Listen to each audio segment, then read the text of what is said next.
Bien, vamos a dar inicio a nuestra semana 19.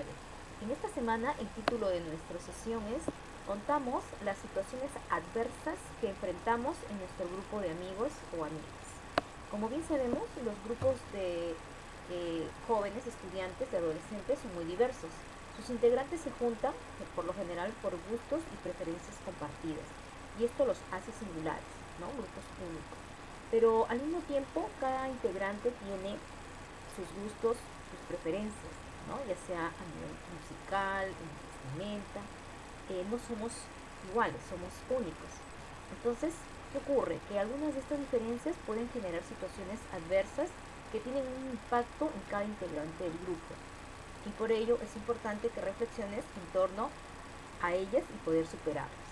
Pues bien, el reto para esta semana es, primero, planificar y elaborar tu primera versión de tu testimonio en base a situaciones adversas que hayas enfrentado, ¿no?, en tu grupo de amistades. Como bien sabemos, la competencia que corresponde es escribe textos diversos. Entonces, antes de escribir, debemos planificar. Y para la planificación, que viene a ser una organización de las ideas, para luego poder textualizar y escribir mi primera versión o el borrador, requiero primero qué es lo que voy a escribir, cuál es mi propósito, qué lenguaje voy a utilizar. Muy bien, entonces vamos a iniciar y aquí se te presenta una situación significativa que te invito a que lo leas para que puedas interiorizar e integrar el tema que vamos a trabajar. Muy bien, una vez que has leído y has reflexionado, dice, en esta actividad vas a relatar en forma oral o escrita tu testimonio, señalando cómo es tu grupo de amigos, qué distingue a tu grupo de amigos, qué los une y cómo son sus integrantes, para lograr afrontar situaciones difíciles y respetar las diferencias. En esta ruta vamos a seguir con la planificación y aquí, según la guía, me dice primero, vamos a leer el testimonio de Arturo Hernández que aparece en la plataforma de recursos, donde vas a encontrar a manera de ejemplo, de modelo, un testimonio. ¿Sí? Aquí lo voy a compartir para que tengas una idea. Este ejemplo que nos da el ministerio y aparece en la página web es un testimonio que está formado por 3 párrafos. ¿Sí? A ver, lo voy a leer el primer párrafo para poder entender más o menos cómo va a estar narrado. Dice, es la primera vez que me veo en la necesidad de hablar de mi persona, de mi obra. Nunca antes lo había hecho. Mi historia es bastante triste. Nací en una de las más apartadas márgenes del río Ucayali, entre la jungla y el pantano. Mi padre y mi madre se casaron a pesar de que mi abuela se oponía. Y cuando me quedé huérfano de madre, mi papá me puso el cuidado de la abuelita, que descargó sobre mí todo el odio que tuvo por mi madre. Como nos vamos dando cuenta, en este primer párrafo hace la presentación, ¿no?, en este caso de la persona que está narrando, está relatando su testimonio.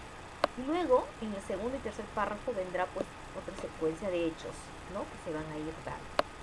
Muy bien, una vez que has leído y has más o menos interiorizado y reflexionado de qué trata, vas a desarrollar estas preguntas.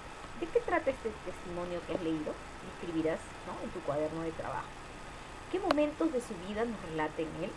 ¿Tiene una secuencia cronológica? O sea, hay temporalidad, señal de tiempo. Primero cuando tenía 8 años, después cuando era más joven, cuando fue creciendo. ¿Con qué registro escribe su testimonio?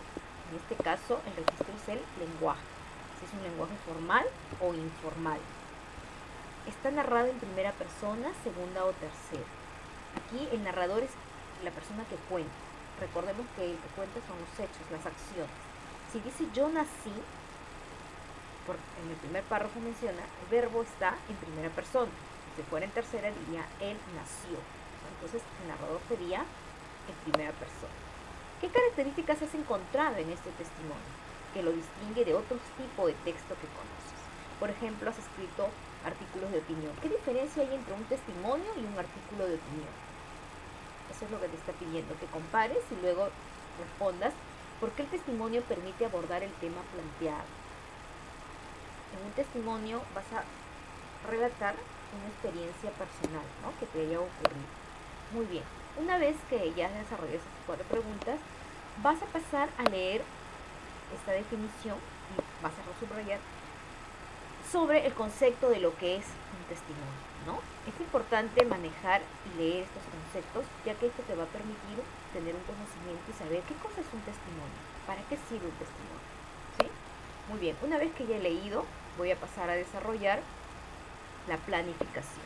En tu cuaderno de trabajo, en tu folder, portafolio, donde vienes trabajando, colocas, ¿no? Planificación. Propósito. ¿Para qué escribirás un testimonio? ¿Para dar una opinión? ¿Para contar una experiencia personal?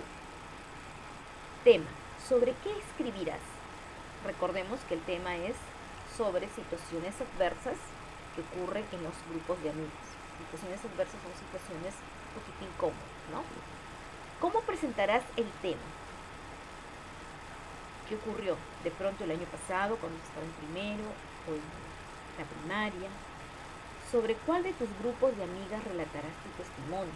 De repente tu grupo de amigos de tu barrio donde tú vives o un grupo de amigos del colegio. Tú lo eliges.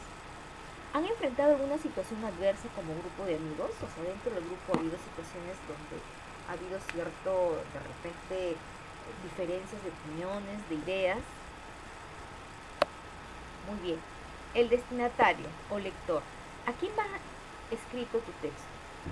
¿Conoces el tema? ¿Con qué lenguaje debo escribir? Entonces, ¿a quién va a estar dirigido? En este caso a los lectores, que vienen a ser familiares, la comunidad educativa. ¿Conoces el tema? ¿Ellos conocen el tema?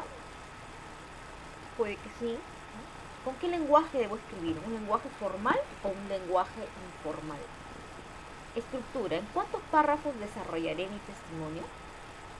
¿Habrá un inicio, un nudo, un desenlace? Esta parte es importante. Yo pienso que debe haber por lo menos 3 párrafos. Un párrafo de inicio, de presentación, el nudo, donde vas contando la anécdota o el hecho ocurrido, y el desenlace. Muy bien. Una vez que ya has planificado, empiezas a escribir tu primera versión, el borrador. Una vez que ya tienes el borrador, pasamos al día 2. Para el día 2 vamos a hacer la revisión de tu testimonio. Y para eso, aquí están una serie de indicaciones, como por ejemplo, comprueba si la organización de las ideas en tu texto que has escrito se relacionan con lo que has planificado. Quiere decir que las ideas están unidas una tras otra, que no ha habido una idea que ha sido fuera del tema. A eso se llama coherencia textual, ¿no? Que tenga sentido lógico. Verifica la adecuación de tu texto al propósito. Si tu propósito es dar a conocer, relatar un hecho, entonces tengo que utilizar palabras que puedan permitir que el lector pueda sentir y percibir ese testimonio que tú estás dando. Examina si has mantenido el tema, ¿no? Cuidando de no presentar repeticiones. Ocurre a veces que empezamos a hacer repeticiones, por ejemplo, utilizas la palabra entonces, eso se debe eliminar. Analiza si has utilizado diversos conectores, palabras de enlace, por ejemplo, sin embargo, en consecuencia, por lo tanto, y además, palabras de enlace. Revisa tus recursos ortográficos, las palabras como están escritas adecuadamente. Utiliza un vocabulario variado y apropiado. Y finalmente, cuando ya esté revisado tu testimonio, lo compartes. Una vez que ya has culminado, terminas con la ficha de autoevaluación. Evalúas tus aprendizajes. Y aquí tienes preguntas que van a permitir que tú misma puedas reflexionar sobre cómo va yendo tu aprendizaje. Muy bien, te invito a que desarrolles cualquier dificultad en nuestro horario de atención. Muy bien.